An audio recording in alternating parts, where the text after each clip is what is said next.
So this fuzzy plant that I have here is known as Primulina spa, and my best guess of the type of cultivated variety of this is probably Hotei.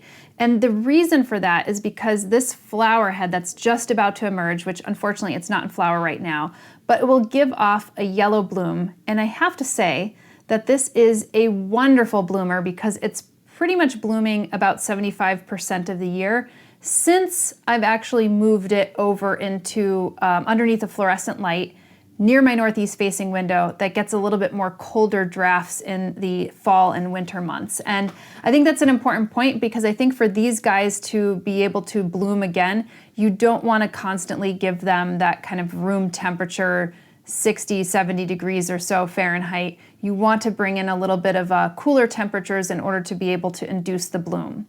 Now I picked this up unnamed at my garden center about maybe 4.5 years ago, and you could see that it has this kind of like, let me see if I could show you this, if I move this up. You can see that I've cut off some of the older leaves down below because some of the older leaves, if they sit on the soil, if they start to sit on the terracotta pot, which you could see this one here, they just start to get old or they'll rot.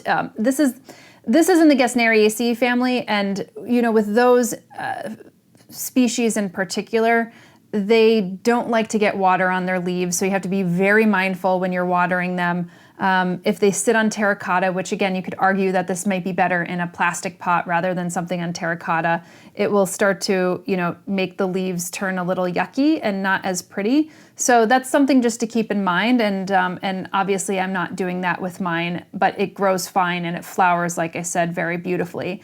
And the flowers are a little bit more tubular in shape. And have this one in particular has like a bit of a different coloration on the inside compared to the buttery yellow on the outside. But this plant can grow in lower light conditions, but as I had mentioned, when I wasn't growing it under a grow light and I was giving it lower light conditions, it wasn't flowering as often. But now that I'm giving it kind of a little bit more of that colder temperature, but also giving it a fluorescent grow light, it's done beautifully. So I'm going to kind of keep it in that location. And I have to admit, I don't have too many Gesneriads in my collection, my overall collection of plants, just because I have interest in a lot of other plants, but I want the experience of actually growing across a range of plants. So of course, this one is a nice one to have. And I think personally actually blooms more than African violets, or at least for me.